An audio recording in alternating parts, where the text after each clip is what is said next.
Ladies and gentlemen, boys and girls, children of all ages, what is up? The king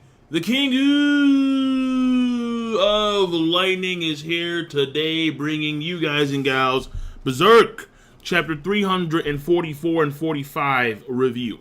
Now, I'm going to do 346 in a separate video, because in this video, I want to focus on many of these two chapters. Now, chapter 345, I think, is a lot more substantive, because we're talking about, like, Griffith, the world tree, like, the sacred smaller trees that stifle the power or the growth of the world tree, and, like, how the world tree connects the astral realm to the realm that they're in right now, and, like, all kinds of stuff, which is very fascinating. Whereas chapter 344... aside from the stuff involving what the Flower Storm King can do for Guts and company, and how the Flower Storm King can reach like the innermost like depths of one's heart, and so on and so forth, and aside from them actually reaching Elfhelm in the first place, like you see like the giant cherry blossom tree and whatever, it's mainly just dicking around with the mages, with the sorcerers that are in Elfhelm, and then meeting like the archmages, Griffith and like the others, and so on and so forth. Chapter 344 first, then chapter 345. So, now the first thing for chapter 344 is going to be the pacing, and the pacing overall was fine. When it comes to the structure, you have the beginning, where it's the aftermath of Guts defeating the Wicker Man, and then you have Morta, she's about to like unleash an assault, but then you have the other witches, they come in there, or the other sorcerers, they come in there, and they stop her, and then that's when you had Griffith, he comes in there, and then he leads them to Elfhelm. Then there's a little bit of that leading period where Griffith, he's taking them to Elfhelm, and then there's some dialogue that's being exchanged within the group as Griffith is leading them to Elfhelm. Then it's them actually reaching Elfhelm, and then they see what's going on around them when it comes to the sorcerers, and how they're basically studying. It's like a training camp for mages, essentially. And then after that, they reach the giant tree home that the Flower King Storm lives in. And that's essentially it when it comes from a pacing structure standpoint. So you have those parts, and they're well organized, and overall the pacing is good. Now when it comes to the character portion of this chapter, essentially it's mainly character introductions. That's what it mainly is. There is characterization in the form of like Morta and seeing her attitude compared to the rest of her sorcerer pals. Then you have Griffith and how he operates, and how he's an archmage and he's an elder. He is someone that is very advanced in the ways of sorcery, and how he kind of operates like Shirka's master, like I think most of the elders do. So moving on from there, we have, again, more of the sorcerers. We have Kuka. There's some dude called Eri, or like Iron. I forgot what his name was, but basically like, there's 3 other sorcerers that are now tagging along with like Guts and his company, along with Morta. And essentially that's really it from the character introduction standpoint. Now, again, characterization mainly for the characters that are introduced, it's for Griffith and for Morta. When it comes to character development, there is like a smidge for Guts, and that's really it when it comes to the character part of this chapter. Finally, the story progression part of this chapter is number 1. Once again, you have the defeat of the Wicker Man, and then you have Morta and company, along with like the 3 other sorcerers, Kuka and the other 2. They are led by Griffith into Elfhelm. On the way, there's some dialogue there. And one of the things that was talked about was how like the kid with like the long black hair that's been around Casca for a bit, apparently this kid is an oracle. Shirka believes that this kid is an oracle for the king of the elves, the Flower Storm King, which I find a little bit suspicious. I'm like, really?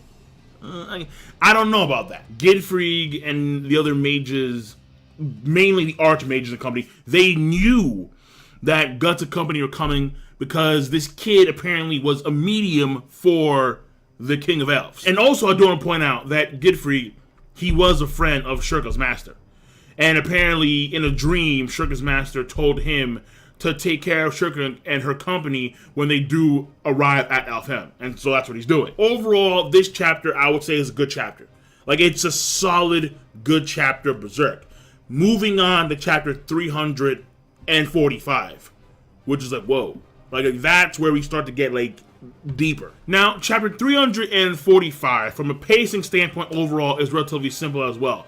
It starts off with Guts and company. They actually enter the palace, or like the giant treehouse, and then they get to see 3 other archmages, as well as, her name is Danan the Domestic, like that's her title, and she watches over the elders. And so the elders, like, they're just 3 old dudes. Like, you have these 3 old dudes plus Griffith, who's also another elder. They're archmages, and they seem to be like the secondary rulers of Elfhelm. And after they have their introduction and whatnot, they spend some time eating some food and resting because the journey has been long. But for his companions, they just kind of want to like relax for a little bit, while Guts trying to get to like the nitty gritty, like get to this shit immediately.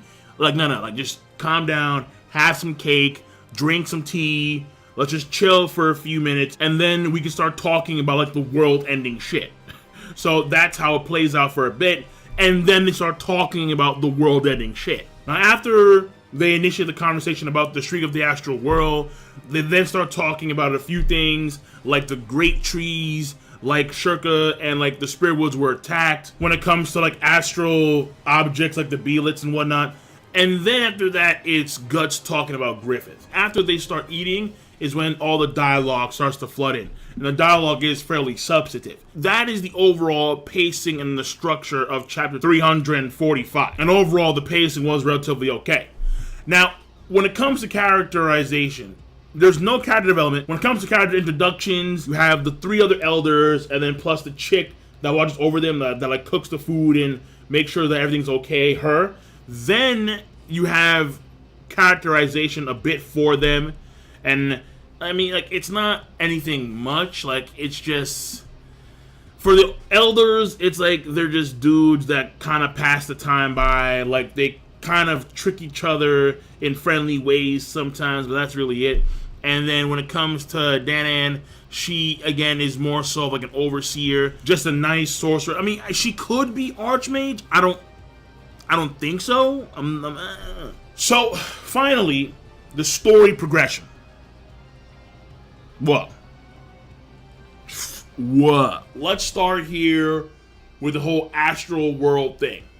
So, aside from them actually, getting into the house and eating food and whatnot, and meeting the other archmages, the world-ending holy shit. Now, the Shriek of the Astral World was when Griffith made Ganishka into the World Tree. Like, somehow, some way, like, to this day, I still find it a little bit confusing as to, like, the specific details, but that's what it is, right? This dude, he turned Ganishka into the World Tree, and here is the importance of the World Tree. The World Tree is not a good thing. It's actually a really bad thing. And I quote, "That is the World Tree. The heavens, the earth, the underworld, the legendary tree binds these together. Those are its branches." Then Shurka mentions a dragon's road, is it not? Then Gidfrey clarifies, "It is literally a great fissure, a borehole between the strata of our world and the astral realm." Later on, he mentions that when it comes to the Beelit that Guts has, it is a object, a fetish, that opens a dragon's road to the abyss. Okay, like, I hate to bring it up, but because I know Miura doesn't want it to be part of the story, but it's there. The idea of evil. Essentially, that is like the deepest part, as far as we know, of like the astral realm. Like, that's like the last fucking level. And it's in like that maelstrom of souls and whatnot. The Beelit is like a door that opens directly, like, it allows the God Hand, who I think exists in like the second deepest tier of the astral realm, like, they are allowed to interact with beings like humans, because normally they can't do that. But I do find it a little bit confusing, because there are other gods that exist in the Berserk realm. Shurka calls upon them all the time for assistance. Water, wind, earth, fire, darkness. There was one, like a wheel thing. Like, perhaps these deities exist on like the same astral realm tier as the God Hand, but the idea of evil is like the pinnacle dude, like the pinnacle entity, if you would. But again, that's not supposed to be in the story, because Miura, he admits that he made a mistake. But the problem is that it's so fucking quintessential to the story. It's like, dude, it's so quintessential. All right, Moving on. Shurka then starts talking about why the Spirit Woods and herself and her master were attacked. And then one of the other archmages says this, and this is really important shit. The Spirit Woods, you see, miss, it's a generic term for the lands associated with great trees in the interstice. These great trees, each and every one, have sunk their roots into the world tree like parasitic vines, spiritual mistletoe. As a sorcerer, you may have learned of this. Mistletoe is not of the heavens nor of the earth, but something symbolizing our realm. It is the same with the great trees of the Spirit Woods. They feed off the world tree's strength, stymieing the growth of its branches that would otherwise encompass our world. Now that is like, whoa, like that is some groundbreaking shit. They feed off the world tree's strength, stymieing the growth of its branches that would otherwise encompass our world. Sorcerers who take up residence in Spirit Woods devote themselves to arcane studies at the font of their great tree's immense spiritual power, while accepting as their mission to safeguard the land and maintain equilibrium between our realm and the astral world. So apparently, further on, they talk about how most of these woods are now ash, they're gone. And this has allowed the power of the world tree to expand even further. And because of that, the line between the astral world and their world has been even further blurred. And I think the great cherry blossom that we see in Elfhelm is like one of the largest of these parasitic trees. And here's my guess. Here's my guess. At some point, Griffith, I'm assuming, wants the world tree to be unimpeded. Like, he just wants it to to fully expand across the world. And in order to do that, he must make sure that every one of the great trees is eliminated. Because again, the great trees, they stifle the power of the world tree. And if this giant cherry blossom tree is one of these trees, then you know what that means? That means that Griffith and the boys are going to be knocking on Elfhelm doors. That's what I think. I mean, shit. He sent in Crystal Dragon and Zord and company to destroy the Spirit Woods and take out Shurka's master and all that kind of shit. Now we know that one of the goals, along with killing Shurka's master, was to destroy that particular great tree. Because the great trees, I mean, Griffith, he knew. He probably knew that at some point he was going to, like, create the world tree in their realm, and he was going to create this whole planetary effect and blur the line between the astral realm and their realm. And on top of that, apparently, Falconia,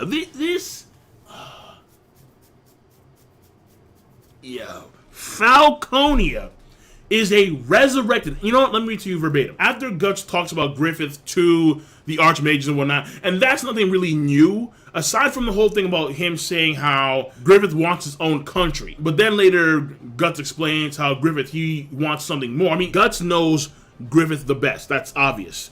But essentially, he explains how he wants his own country. And then Gidfreak says this: to seize a nation for himself, I see. If my scrying is anything to go by, and I think that's like the thing where like you have like a little thing of water and like you can see locations in that water, like a Harry Potter type of thing, whatever. He has revived a vast ancient city at the foot of the world tree. Falconia is a vast ancient city.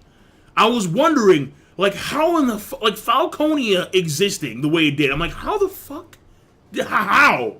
Like, it just popped out of thin air. He revived a vast ancient city from the foot of the world tree. Was it there originally at the foot of the world tree? I have no idea. How ancient? I have no idea.